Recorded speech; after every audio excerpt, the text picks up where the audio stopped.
Hello, everyone. Welcome to our webinar where we will be reviewing blocks all ambulatory anesthesiologists should know, led by Drs. Ashley M. Schilling and Dr. Grant A. Neely.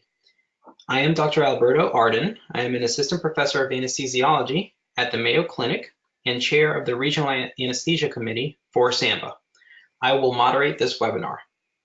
For those of you who are not SAMBA members, please consider joining the society as it offers many benefits to the members, and please visit our website, www.sambahq.org, to see these benefits of membership. A few quick housekeeping notes before we get to today's presentation. In the upper right side of your computer screen, you will see a control panel. Please note that this webinar is listen-only mode. Submit your question in the chat box. You can type in a question or comment and submit it at any time during the presentation. However, know that we will hold all questions until the end of the presentation, and we will have designated time to answer these.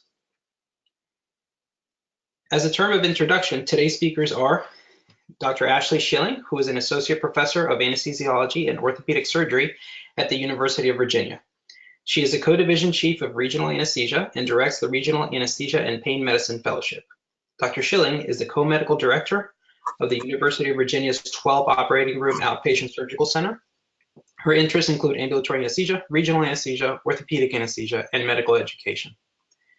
Grant Neely is a current regional anesthesia fellow and clinical instructor at the University of Virginia. He graduated with an undergrad degree in biochemistry from West Virginia University.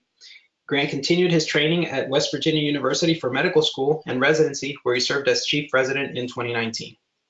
A large component of his fellowship training and practice has been in ambulatory anesthesia. And now, without further delay, I will hand the presentation over to the speakers. Hi, thanks for being with us tonight, and we're going to get started. So let's see.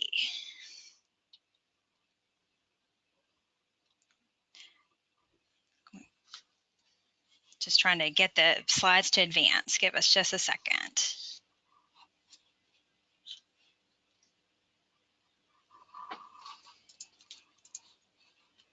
All right, awesome. Sorry about that.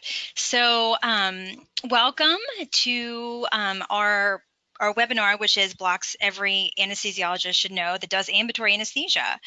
And wanted to start off just by telling you a little bit about our practice. As Alberto said, we're at the University of Virginia, and we have a 29-bed main hospital and then a 12-bed outpatient surgical center. And we do about 9,000 blocks a year, blocks and catheters, with really the majority being done at our outpatient surgical center. So the goals and objectives of tonight are to help you all create a toolbox that's filled with really the most essential blocks that will cover most surgeries that are done at ambulatory surgical centers. So we're going to choose really high yield blocks. And I want you all to understand the indications and the risks of each of the blocks that we're going to discuss. We're going to talk briefly about the complications of the blocks and then really focus on some of the technical procedures of performing each of these blocks. So to start, we're very biased. We're both regional anesthesiologists, and we really believe in the benefits of regional anesthesia from the patient outcome standpoint, certainly efficiency, patient throughput. So we believe regional plays a really huge part in the ambulatory surgical setting. And there's no better time to focus on regional anesthesia than right now with the opioid crisis that we're in. So the use of opioids has been increasing, and opioid deaths has been increasing steadily since 1999, with about 130 Americans dying daily from opioid overdose. So anything we could do multimodal to avoid opioids is critical. So Grant and I made a little list of some of the most important blocks we felt like we should cover tonight. And so we're going to cover each of these starting from the top. So that's a joke. Even though every one of the blocks on this list is important, we believe that you can do the majority of your practice in ambulatory anesthesia with just a few basic blocks and really learning those blocks well. So the blocks we're going to cover tonight, we're going to talk about the interscaling block as it's critical for shoulder surgeries. We're going to talk about the brachial plexus block. We need one other block besides interscaling of the brachial plexus to cover things below the shoulder, and we're going to focus on the supraclavicular approach. We're going to talk about femoral nerve blocks, adductor canal blocks, IPAC blocks, the sciatic nerve block, particularly the popliteal approach, and a tap block. Okay, so just going over some ultrasound logistics here. There's been a lot of medical advances in technology, and ultrasound machines have become much smaller and more mobile, less expensive, more accessible. It's kind of now the standard of care for all the blocks that we do. We use our ultrasound machines, so a lot of in the past there's a lot of use of neurostimulation, and now kind of the gold standard here is ultrasound. So we just want to go over a few aspects of ultrasound.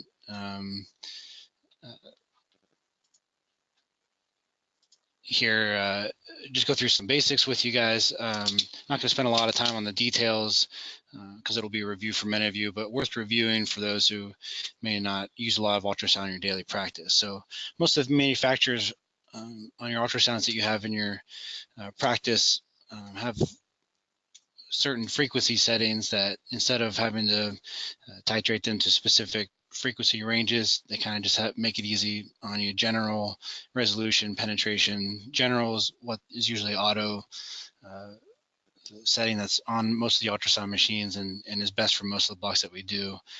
Utilizing other things like the gain and the time gain compensation is important to maximize your image. You want to make sure that what you are blocking is the most crystal clear picture on your ultrasound view. Using Doppler is also extremely important, especially in the upper extremity when we're doing these blocks that are highly vascular areas, that it's important to see what's around the nerves and to not have any kind of vascular involvement or injury during the block. Can't stress enough about the logistics and kind of the functionality of preparing before the block, optimizing your position of the patient, making sure the bed height is optimal for your comfort in case it's a difficult block and takes a little bit longer. Really just the ergonomics of the whole thing is kind of vital in setting yourself up for success. You want to be able to make sure your arm and hand is anchored to the patient, so you're able to complete the block successfully. Most of the blocks that we do, virtually all of them are done in plane, but blocks can be done out of plane. The benefit to the in plane is, the ultrasound needle is aligned with the beam of the ultrasound, and you can not only visualize your target, but also your needle trajectory and the path that it goes on. So just aligning yourself in the ergonomics and doing an in-plane approach to most of your blocks will set you up for success. Finally, finishing up preparation, the equipment, most of the needles that we use are typically small 22 gauge, either 50 to 80 millimeters will get you to most of the locations that you need to.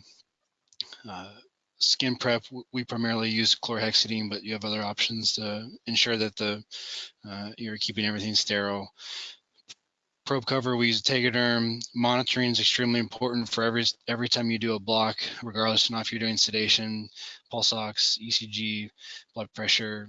Use of sedation, we typically use midazolam and sometimes ketamine for sedation, trying to really avoid opioids if possible. And finally, the timeout, we take very seriously, identifying your patient again, reviewing your allergies or any anticoagulation issues, verifying that both the surgical and anesthetic consent have been completed and reviewed with the patient, that you're doing a nerve block on the correct side, and that the surgery is going to be on the correct side, and making sure that you have all the monitors and equipment available if there's any kind of emergency or issue during the block. Last thing, we just really want to stress here, if you're doing nerve blocks consistently, making sure you have intralipid available to you and that you know how to use it.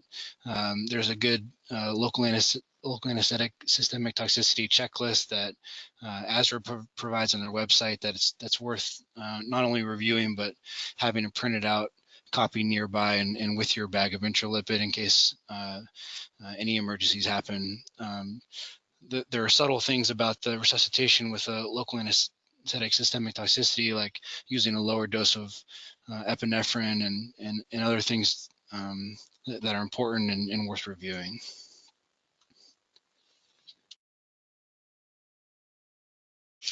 All right, so we are into the meat. We're going to talk about upper extremity nerve blocks to start. And the most common procedures that we do at our ambulatory surgical center of the upper extremity are shoulder. We do a lot of shoulder arthroscopy, shoulder arthroplasty. So we're doing total shoulders at our surgical center, as well as a lot from our hand surgeons. So the upper extremity blocks are in high demand at our surgical center.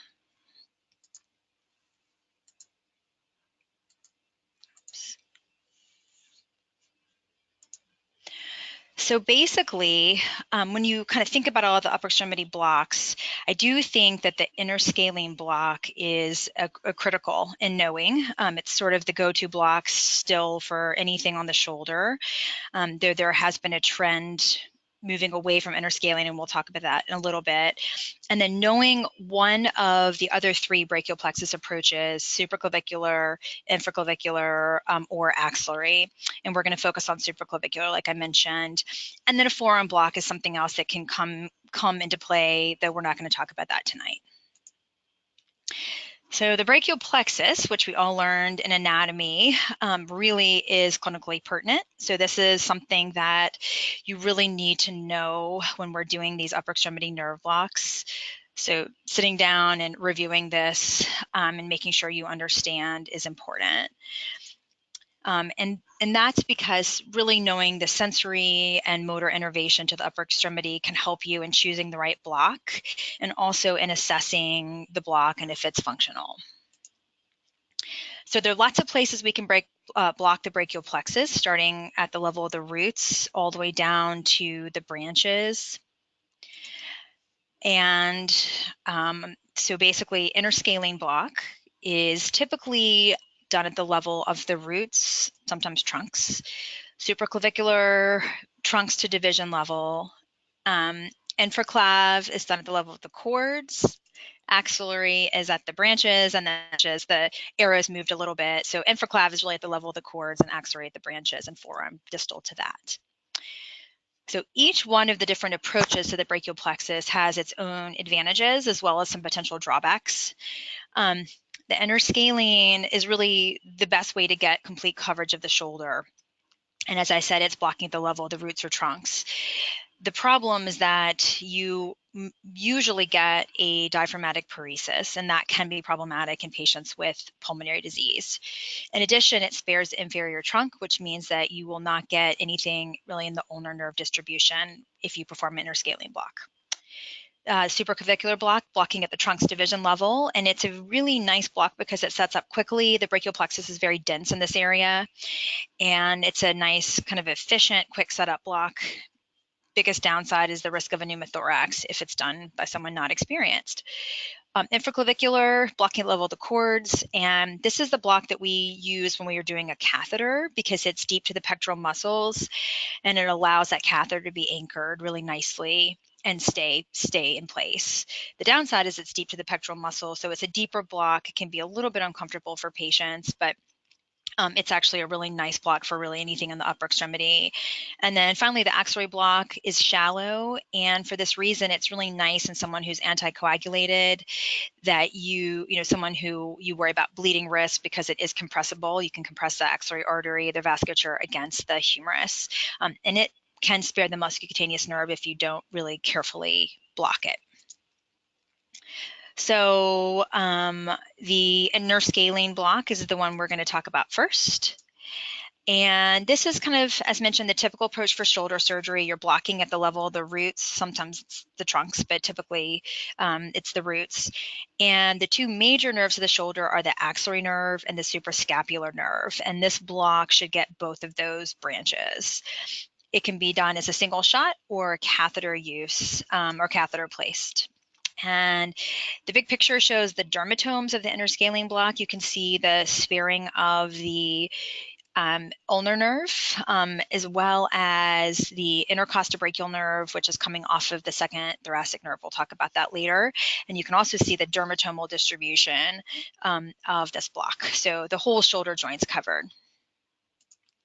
So this is the position we put patients in when we're doing an interscalene block. You can see the sternocleidomastoid mastoid drawn out. You know, when I trained, I used nerve stimulation and it was all anatomic landmark based, which is hard in a lot of our patients who have high BMIs and unfavorable anatomy, but ultrasound has really changed that.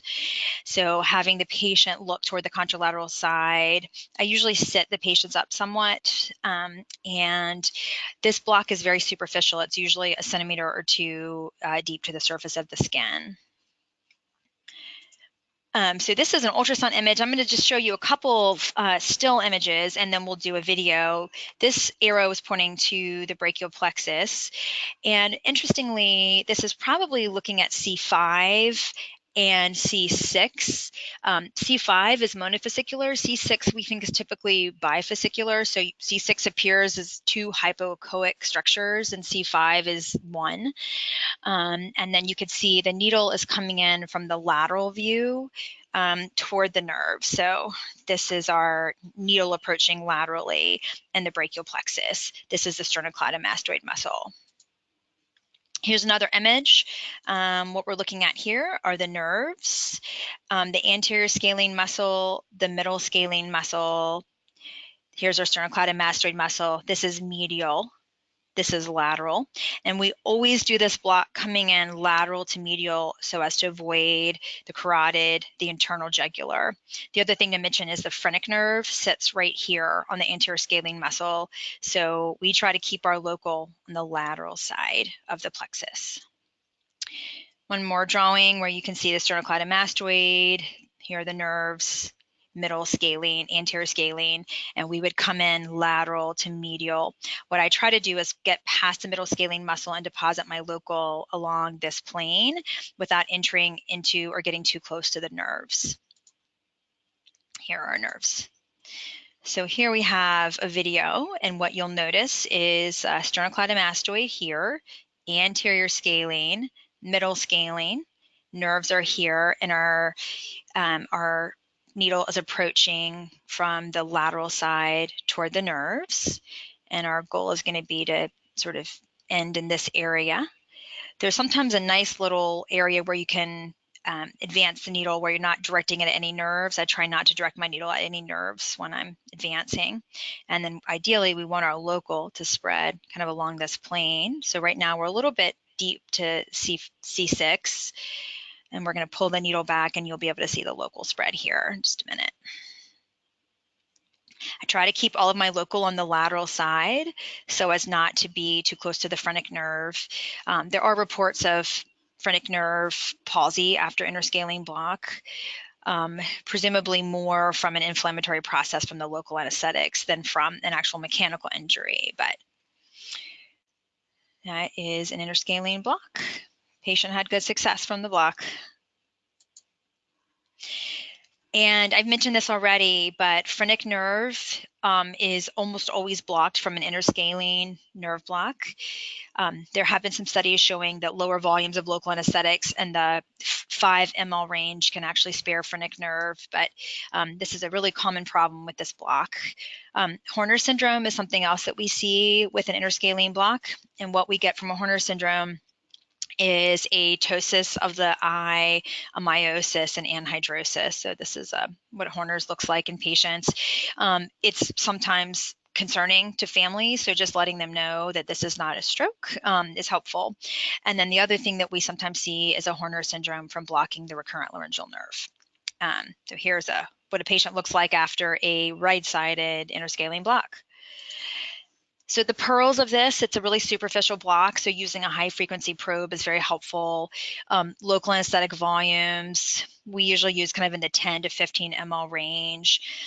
If the nerves are difficult, you can start at the supraclav view and image cranially to see The most painful shoulder surgeries are typically rotator cuff repairs and total shoulders. So those are great surgeries to do a catheter for. We're also using Exparel. Exparel has been approved for the interscalene block by the FDA. And then a PEX 2 block, which we're not going to talk about in detail, but that can be added to cover biceps tenodesis if that's being performed along with the shoulder. All right, we're going to move on to the supraclav.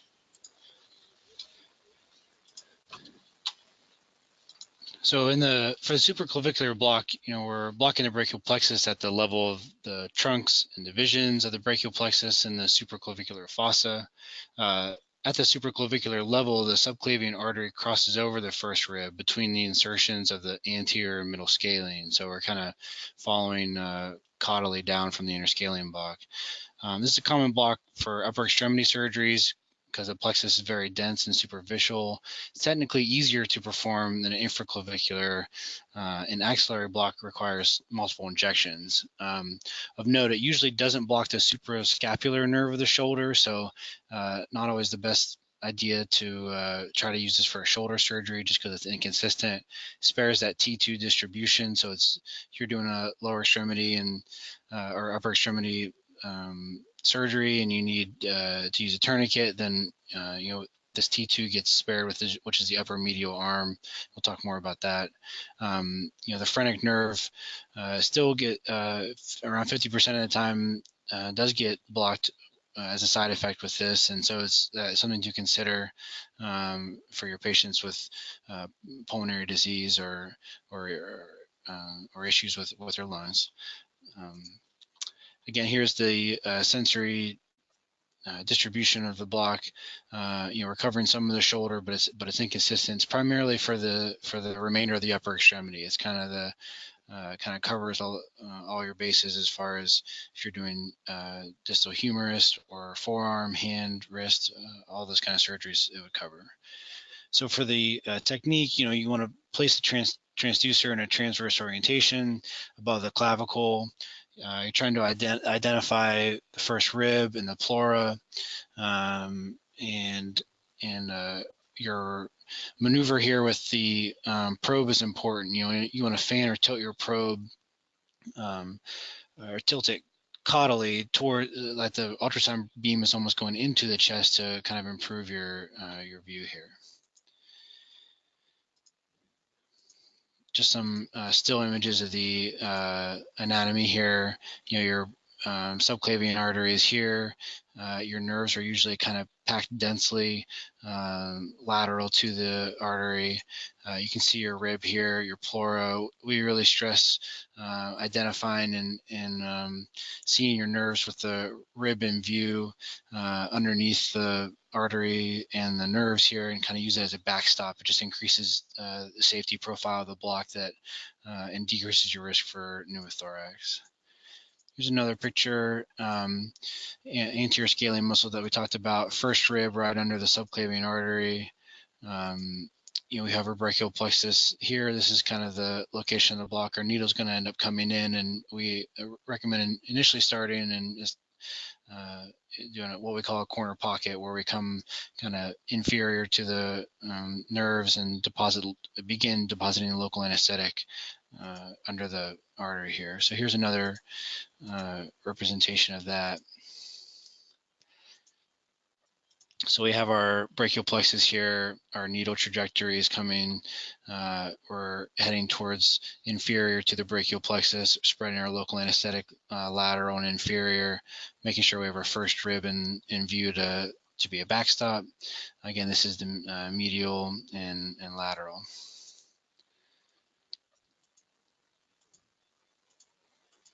Just more images here to help you out. Here's another, kind of coming from the other side, subclavian artery. Here's part of the brachial plexus, needle trajectory, again, in this corner pocket, lateral and kind of inferior, lateral to the artery and inferior to the nerves.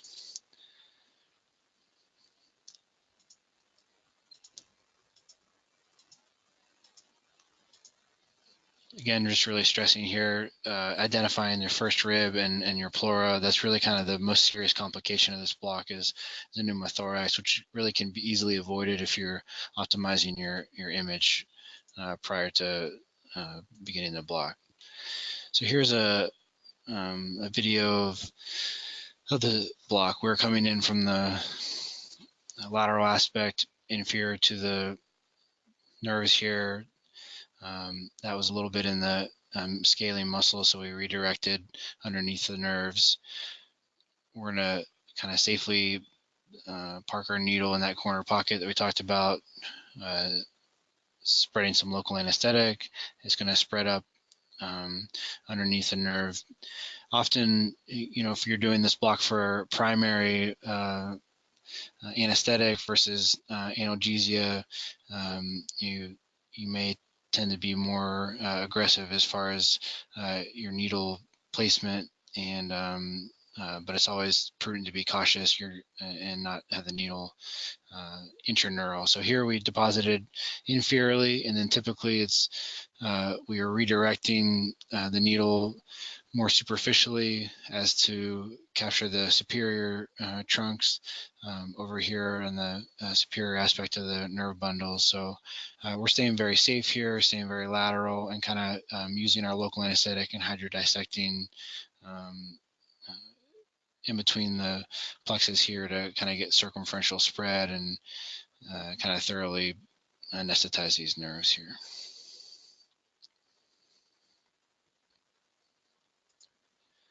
So pearls here, you have to be cognizant that a phrenic nerve block is still possible and probable. Important to visualize that first rib and use it as a backstop like we talked about. If using the block as a primary anesthetic, consider adding that intercostal brachial nerve, because the upper medial aspect of the arm and the armpit gets missed. You can use intercostal brachial or PEX2 to kind of top off the analgesia there. If you're worried about the anticoagulation issues or the vasculature making the needle trajectory different, that's when you can kind of consider using a different approach. One thing I didn't mention but wanted to is using the color flow Doppler we mentioned earlier in this block is prudent and usually a good idea, just to find the vasculature along your needle path. Here's that intercostal brachial block we mentioned that's just going to get the medial aspect of this upper arm. If you're using a tourniquet or the surgery is in this area, you're going to basically create a skin wheel from down the medial aspect of the arm, usually with something short-acting local anesthetic that'll kind of just get you through the surgery. Infraclavicular block is just another option that we have. We're not going to spend a lot of time on it, but just wanted to show you it gets similar distribution. It's probably technically more difficult block to perform. Axillary block, also a similar distribution. You're going to use it for your upper extremity surgeries. This requires multiple nerves individually to be blocked and multiple injections, so that can sometimes be tricky and make it difficult. So if you have any questions, please type them in. Sorry I can't answer them for you right now, but we're going to leave some time at the end to be able to go through any questions for you. All right, so moving on to the lower extremity nerve blocks. There are a lot of different lower extremity blocks that we do for surgery, especially in the outpatient setting, including total knee, for ACLs, foot and ankle surgeries. Really, one thing to note here is femoral and adductor are both blocks that are somewhat interchangeable. Anything that an adductor block could get, you also could get with a femoral easily. There are just subtle differences between the two, and different clinical situations where you might choose one or the other, notably quadriceps weakness with the femoral nerve block. Also, we're going to go over the sciatic nerve block, and then also talk about an IPAC, which is a fairly new nerve block that we use as an adjunctive for some of our, particular for our knee surgeries. So for lower extremity innervation, primarily it's very complicated, coming from the lumbar and sacral plexus. You're going to get supplied by the anterior rami of the spinal nerves from L1 to L4 and L4 to S3. Often neuroaxial block rather than the plexus blocks are done for our surgeries for the actual anesthesia for their simplicity, because there are multiple nerves that need to be anesthetized if you're really trying to be comprehensive for lower extremity surgery, including sciatic, obturator, femoral, lateral femoral cutaneous. So sometimes it's difficult to really be comprehensive. A lot of our lower extremity nerve blocks are primarily used again for the analgesia instead of the anesthesia component of our surgeries. For the femoral nerve block, used frequently for knee procedures in the outpatient setting, adductor canals largely replace the femoral nerve block because of its motor sparing effects. You avoid most of the quadriceps weakness with the adductor canal nerve block. It results in anesthesia of the anterior thigh and the knee, the femoral block, the quadriceps, anterior joint capsule, and the medial calf via the saphenous nerve as it branches off of the femoral. One of the important things I wanted to mention here is the is to be cognizant and really review your osteotome innervation and anatomy. We do a lot of femur fracture surgeries, and it's worth noting not just the cutaneous innervation, but also the osteotomes, because it makes a difference. So for the femoral nerve block, we're working here in the groin area underneath the inguinal ligament. Some of the anatomy here: femoral artery, femoral nerve. We're going to go through a lot of still pictures here. The femoral nerve is often in this kind of classic shape. It's wider than it is taller, and it's always lateral to the artery. So vein, artery, nerve, kind of that classic what you would learn in medical school.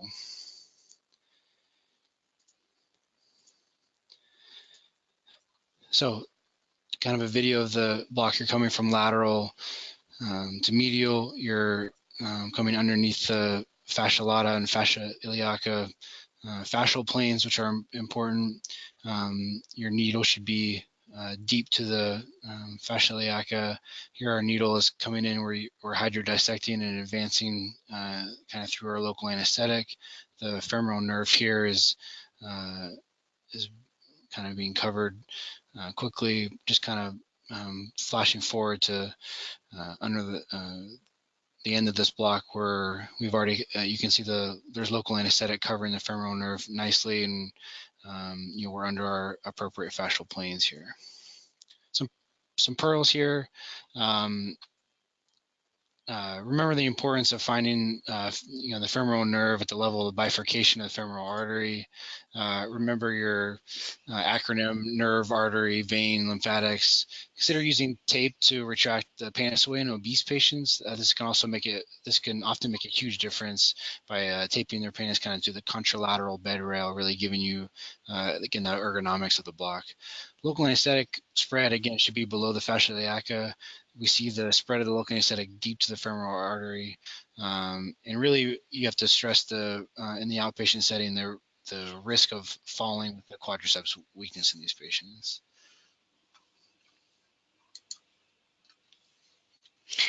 All right, we are moving down the leg to the adductor canal block, and this block is used most commonly for procedures on the knee.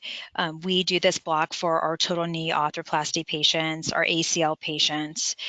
And the reason that we like this approach is that it really spares a lot of the motor effects that we get with a femoral block. So the adductor canal basically hosts the saphenous nerve, which is the main nerve we're trying to get with this block as far as sensory block. It also houses the vastus medialis branch and also branches of the anterior obturator. And it's thought that the branch, the vastus medialis, also provides some important sensory innervation to the knee.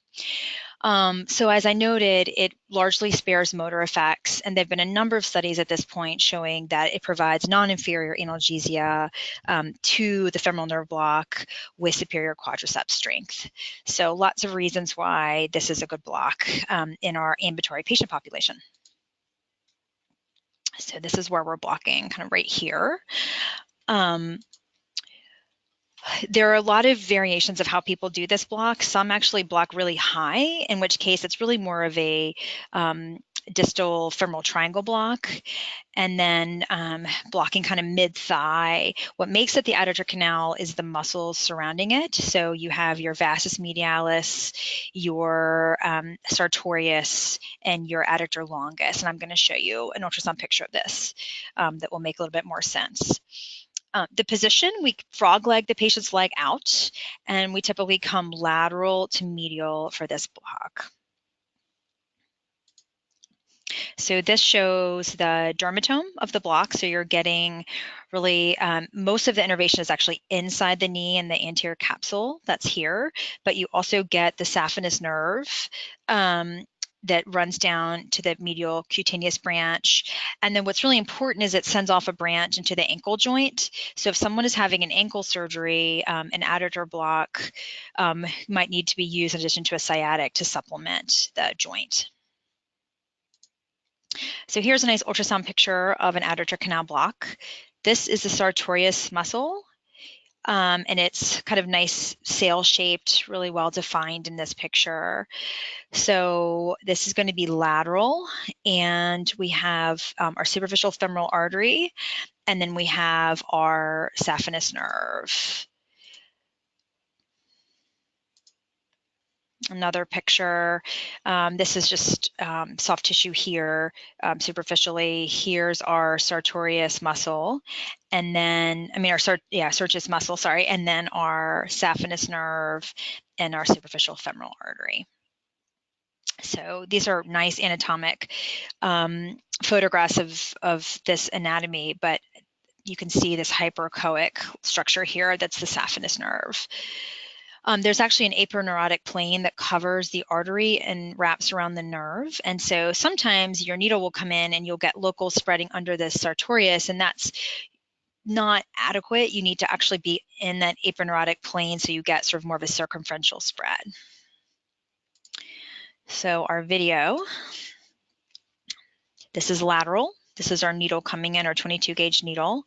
You can see the nerve here. This is our artery, this is our sartorius muscle, and our needle tip here. And in a minute, you're going to see local spreading around the saphenous nerve. This nerve is, this block is called saphenous nerve or adductor canal block. It's pretty interchangeable, but you're blocking more than just the saphenous nerve. As I mentioned, you're also getting the branch to the vastus medialis. So you can see local spreading nerve here. Gotta shorten that a little bit. So pearls of this block, you don't need a lot of local anesthesia. So doses of really 10, 12 mLs are pretty typical for our practice. As I mentioned, you will get the branch to the vastus medialis, so patients can have some motor deficit from this block, even though it's nothing in comparison to the femoral block, but be aware of the potential for patients falling. And you can also do a nerve catheter for this block in patients having total knee arthroplasty or ACL surgery. All right. Okay, so moving on to the sciatic nerve block here, there are a number of approaches to the sciatic nerve, beginning at the sciatic notch and extending all the way down to the popliteal fossa. The sciatic nerve divides into the tibial and common peroneal nerves above the popliteal fossa. So analgesia of the leg below the knee can be completely achieved with a combination of sciatic plus saphenous nerve block. Frequently, it's added to a femoral or adductor block for knee reconstructions and really all lower extremity surgeries that we do. So the anatomy here, the sciatic nerve leaves and dives under the piriformis muscle and then continues to run down the leg in the posterior aspect. At the level of the popliteal fossa, the tibial nerve begins to is already been branched here, and the common peroneal branches off laterally. Typically, we'll find use an ultrasound and start here in this fossa, locate our artery, and then scan up and down the leg and find the bifurcation of the tibial and the common peroneal more proximally. The musculature here, you're going to have the biceps femoris laterally, and then the semitendinosus and semimembranosus medially.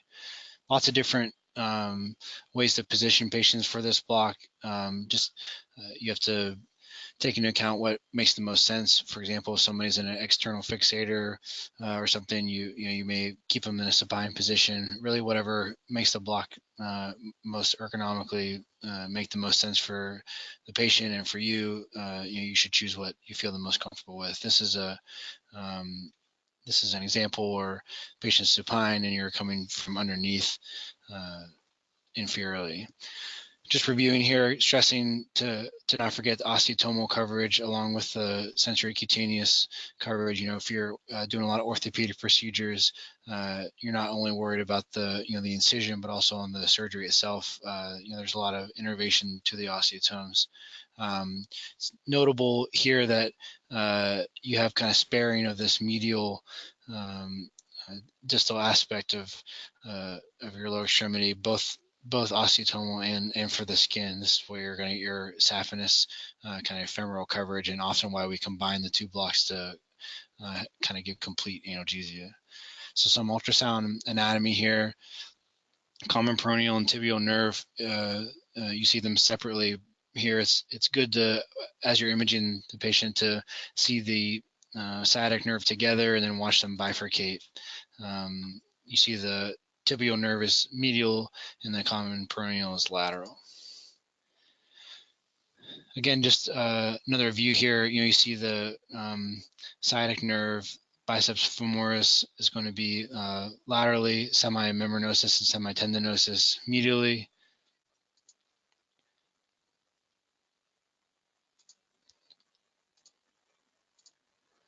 Again, just stressing here, both the common peroneal nerve and the tibial nerve are surrounded by a perineurium. I've heard it described as like a MasterCard sign where you can see them individually, but they're still surrounded by a fascial plane that if your needle tip is in between those, you'll get coverage of both the tibial and the common peroneal nerve. Just more another ultrasound view kind of showing as these nerves are bifurcating, you'll see that there's kind of a indistinct difference between the two, common peroneal, tibial. Again, if we were scanning more distally, you would see the two kind of part ways here. So at this level, the nerve block, we're coming in from lateral to medial. The perineurium is surrounding both of the branches of the sciatic.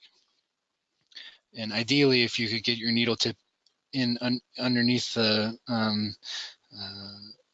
tibial and over top of the common peroneal, it's ideal to be in between those right as they're bifurcating, and you can spread local anesthetic. If they've already bifurcated and that's the best view that you have of the nerves, then it's more prudent to kind of surround each nerve individually to make sure that you get full coverage. So here you see the needle in plane coming laterally to medially. We're underneath the tibial nerve here, spreading local anesthetic.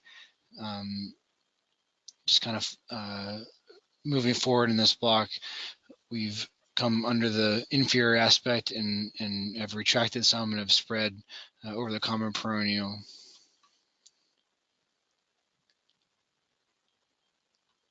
One important maneuver that you can utilize that's not shown in here is if you're unclear about tissue or fascia around the nerves, if you move the bevel of your needle down and you're not dragging the nerve with it, it's another confirmatory sign that you're not intraneural, and it's often helpful in distinguishing that you're close to the nerve without actually being intraneural, which is what we're trying to avoid here.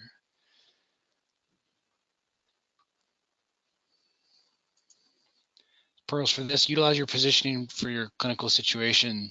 This is a spine patient we talked about. Lateral is probably is optimal for probe and needle alignment. You can really line yourself up the patient. Prone may be easiest if it's a difficult block that you need to apply a lot of pressure and see. Probe pressure can sometimes mask the popliteal vein, so it's important right before you're about to confirm to perform the block to confirm the location of both the artery and the vein, and usually that requires letting up on your probe pressure and making sure you're aware of all the vasculature in that area.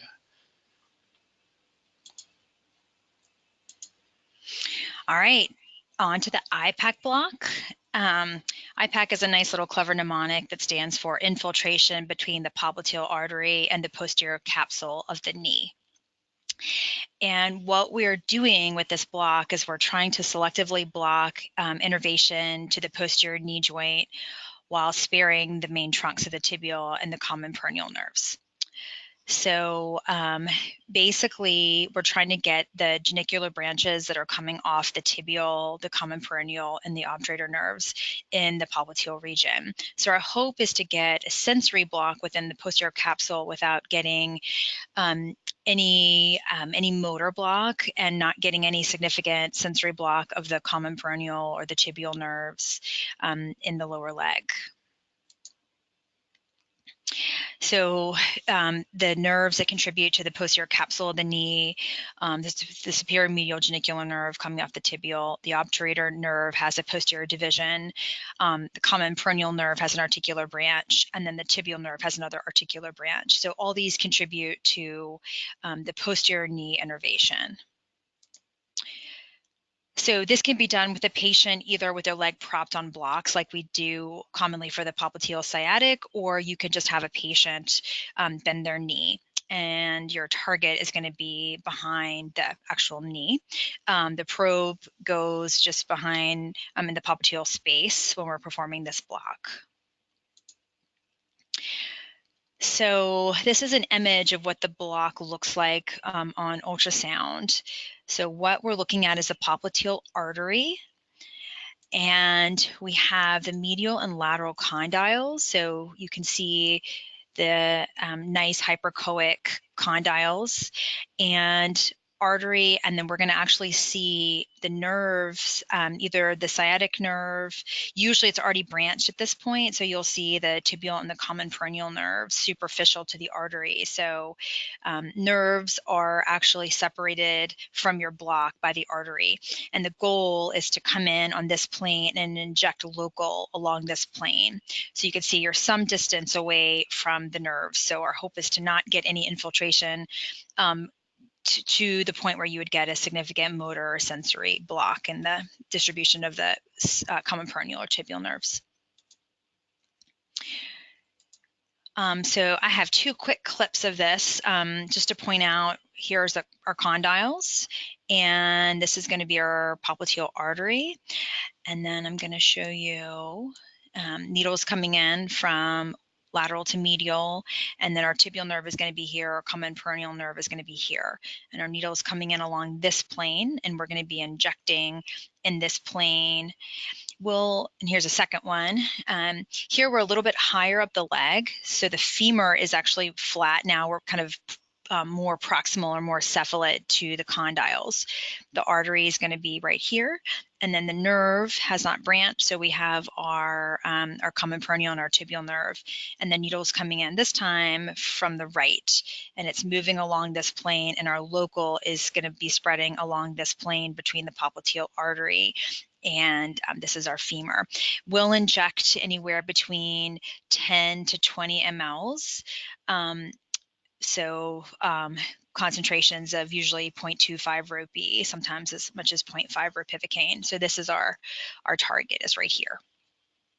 We're adding this block to, as I said, our total knee arthroplasties. When we do ACLs with patellografts, this is a common block that we'll perform. So it can be performed at the level of the femoral condyles or even a little bit higher at the femur. And it's a deeper block, usually about 4 to 5 centimeters. One thing to note, sometimes we'll consent patients for postoperative blocks and we'll rescue. This is a much harder block to use as a rescue because of someone who's had a total knee arthroplasty or an ACL. It's just hard to get to this area of the knee. So in that case, you'd need to rescue with a higher sciatic block if you were trying to get posterior pain. Okay, so just finishing up here quickly, truncal nerve blocks for ambulatory surgery. The only one we're really going to cover today is the transverse abdominis plane or the TAP block. Really innervation, primary rami, the T7 and T12 spinal nerves pass in between the internal oblique and the transversus abdominis muscle. Here's the, kind of an image of the complex innervation to the abdominal wall. Really, what's important here is you're covering all of these nerves in a fascial block by spreading local anesthetic, and it's kind of coursing up and down the fascial plane and covering all these nerves as they innervate the abdomen. One important kind of coverage and understanding of what you're going to get, mostly somatic coverage opposed to visceral. It's going to be on the abdominal wall, mostly for incisional pain. Surface landmarks, the iliac crest and the inferior costal margin. You can do it kind of classically in this in the area here, but also if you have a large midline incision that you're trying to cover, you need to know these landmarks if you're going to perform it in this block in kind of 2 different locations. So patients usually on their side. This can be done while the patient's awake or post-induction or right before emergence, which is a nice benefit to this block. Here, ultrasound probe is placed in the lateral aspect of the patient above the iliac crest, in between the lat and the internal oblique. The ultrasound image here, external oblique, internal oblique, transverse abdominis, and then here's the plane, and this is the plane that we're shooting for with our needle. Notable, the peritoneum is underneath the transverse abdominis muscle, so really the biggest risk and the most important thing here is to not go too deep and have good needle visualization to ensure your needle isn't in the abdomen. So again, external oblique, internal oblique, transverse abdominis, needle is coming in, and your goal is to have the needle tip in this plane, and it'll kind of unzip this fascial layer between the internal oblique and transverse abdominis. Here's another kind of a clear ultrasound picture. Note the peritoneum down here, external oblique, internal oblique, transverse abdominis. So we'll kind of go through this video quickly, but a needle trajectory is, you're piercing, you'll feel going through each of the fascial plane, you'll feel a give with your needle, and really you're working on, your goal is to have the needle tip in this plane here. In this video, we left this in to see where this is probably you're still in the internal oblique muscle and not through the fascial plane yet. You should see kind of a classic unzipping of that fascial plane, which we're not there yet, and the needle needs to be advanced. Sometimes the needle can tent against that fascial plane and needs a little bit of help. So here's it later on in the block injecting. You see this unzipping of the local anesthetic in between the fascial layers. Just wanted to add here a subcostal block, which is a TAP block just underneath the kind of the ribs, and that subcostal region will kind of increase your block higher up. The rectus sheath for midline incisions is kind of a variation of TAP block as you're following those planes more medially. Blocks can be performed again after induction of anesthesia if the patient is needle phobic.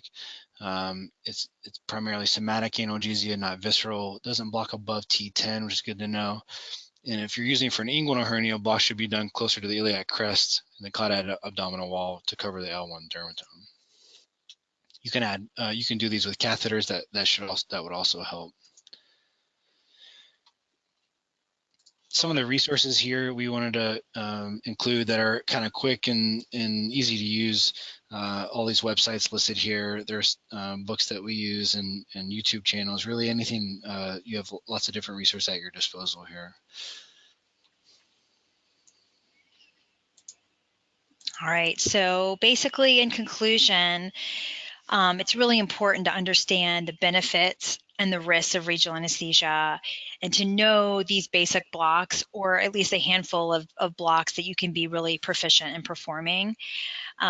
There's so many resources online, lots of workshops, and one little final plug is for the Society of Ambulatory Anesthesia. The annual meeting this year is going to be May 13th through 16th, and that's in Orlando.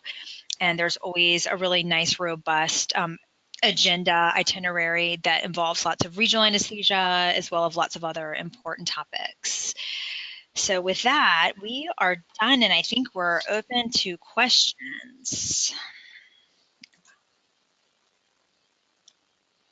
All right, and thank you very much, Dr. Schilling and Dr. Neely, for an informative presentation.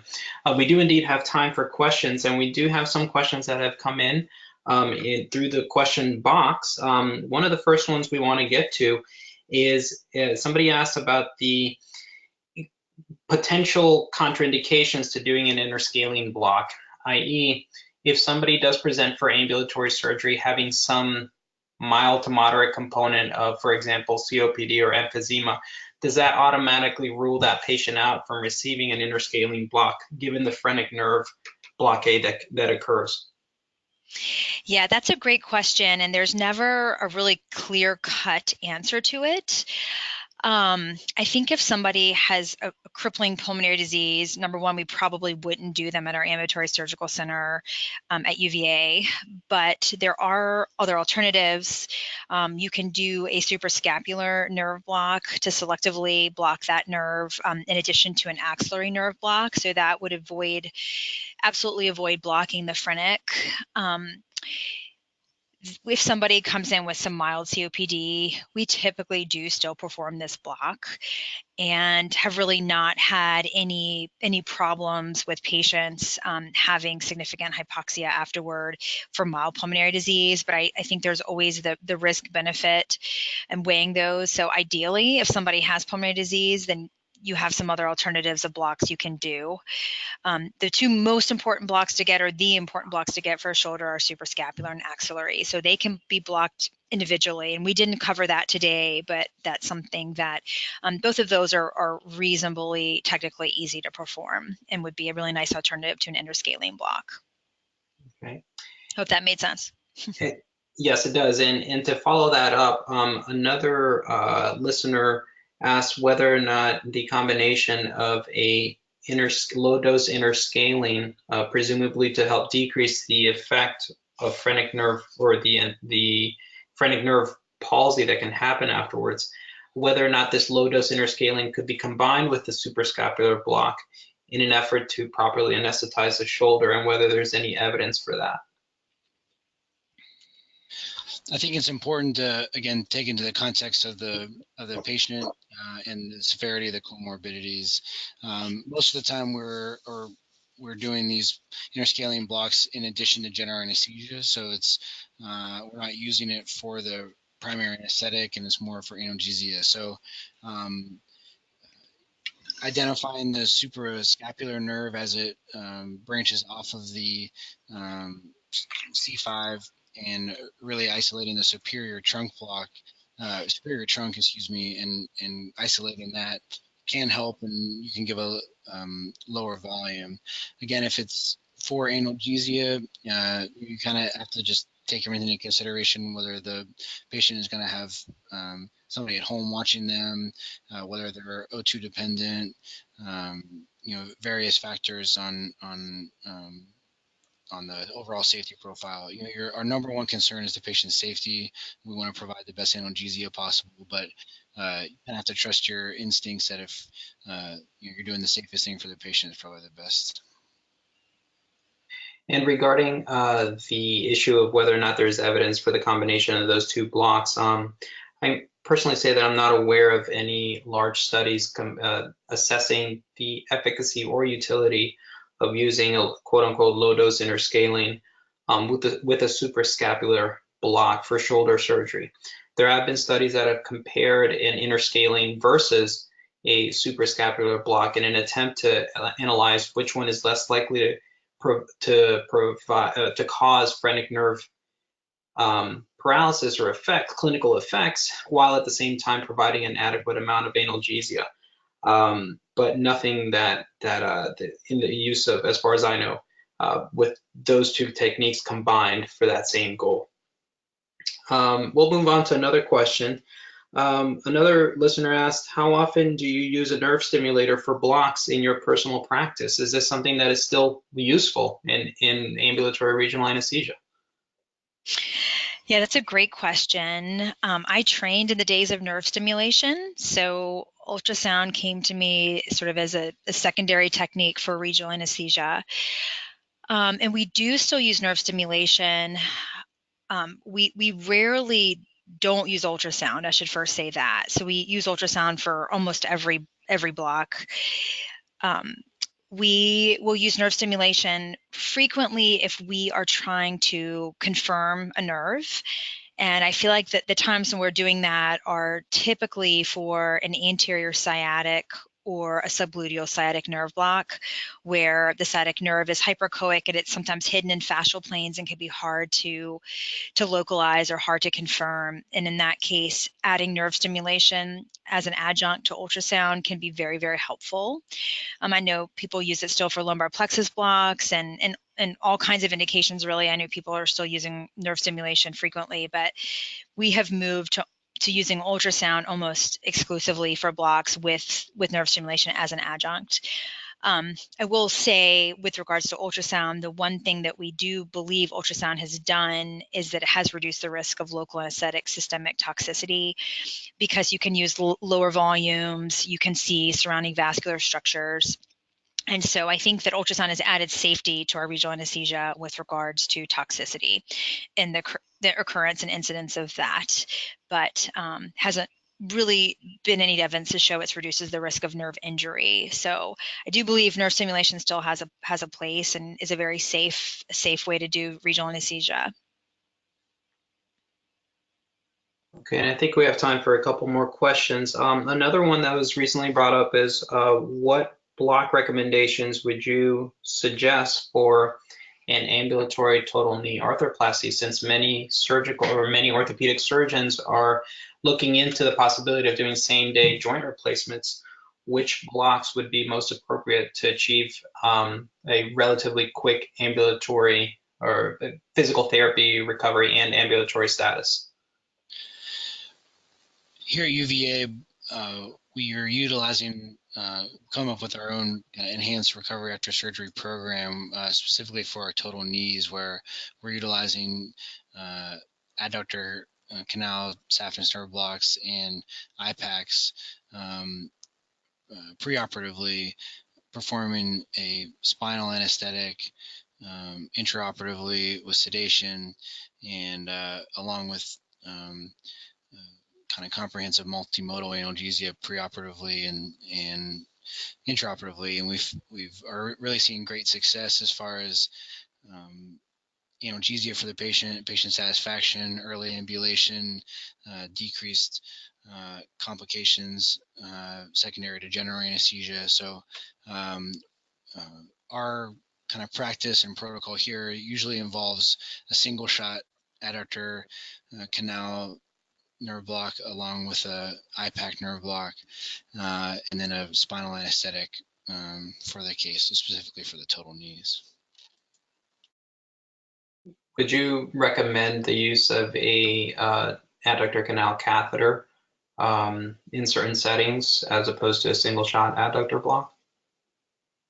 I think the adductor canal catheter is somewhat dependent on your own hospital system and your comfort level with managing these. If you have a established workflow that the patient can be properly educated and has the resources to contact anybody for help and manage the catheter while at home, it can be very effective and very useful. But it's more to your institution ability to handle these catheters and kind of more of the function of that opposed to the actual block itself. And then one more question is that came through is the use of a femoral nerve block compared to a fascia iliaca block for lower extremity surgery, where in some circumstances a femoral nerve block does provide the best analgesia. Would that be preferable to a fascia iliaca? What would be the comparisons and contrasts of those two techniques? So we do femoral nerve blocks still. I think that, in the ambulatory setting, there's just such a push toward early ambulation, early rehabilitation. So anything that's motor sparing is sort of our goal. That said, we will do for our hip arthroscopies, we do perform fascia iliaca blocks. And I think that is a superior analgesic than femoral. Though there's a lot of mixed data on the best analgesia for hip arthroscopy, but we do labral repairs, hip arthroscopies reasonably frequently. But so, most of our use of fascia iliacas are going to be in that patient population. We're still doing femoral nerve blocks for things like a patella tendon rupture, quads rupture. And, I think femoral nerve blocks provide really dense, superb blocks. And sometimes I think motor block can be actually an advantage. So in something like a quads rupture where motor block can actually really help with the analgesic component. So, though the fascia iliaca block is used in our practice, but not real frequently. What about you, Albert? Are y'all doing a lot of fascia iliacas? No, so to comment on that, we don't typically do any fascia iliaca blocks at our practice. For hip arthroscopies and for some other really proximal femoral bony work, occasionally we will do a PENG block, which achieves a pericapsular analgesic spread with very little motor denervation. So we found that to be really helpful, especially in these cases where doing a hip arthroscopy, there's a lot of saline that's utilized during the procedure. So when these patients wake up, they have a lot of pressure type pain associated with the fluid involved with the procedure. So we find a PENG block with about 20 cc's of local anesthetic is very effective in calming that down. Okay, and then we'll get one more question in here. Is there any procedure that you use an IPAC alone for? So any use of a single IPAC without any anterior blockade? Interesting. I'm thinking, I don't think I've ever selectively performed an IPAC, and I'm trying to figure out when that would be. Something, a Baker cyst or something that was being drained, or it's a great question. I'd say every IPAC I've done has been an adjunct to some sort of anterior block. But if there was something selectively being performed in the posterior capsule, I think it would have a place. So maybe Baker cyst, but that's all I could think of, honestly. Yeah, I can't say that I've ever used just a selective posterior block like that. I've reserved it sometimes as a rescue block. For example, if a patient has a total knee arthroplasty, we will do an abductor canal block and then consent the patient for an IPAC if needed afterwards, but nothing that is actually done purely for posterior analgesia. Okay, well, thank you very much, everybody, for joining us and participating. Don't forget that this month we are working in collaboration with ASA to offer CME credit for attendance at this webinar. Once the webinar ends, you will receive a link from the SAMBA executive team that allows you to claim your CME credit. Webinar participants will also receive an email from SAMBA that includes a link to the evaluation. Please take a minute to provide your feedback. It is very important to us. The recording of today's webinar, along with any handouts discussed, will be posted on SAMBA's website in the near future for you to enjoy. We hope you will join us for upcoming webinars. We'll send out a notification to members once registration is available for our December session. Thank you very much. Thank you.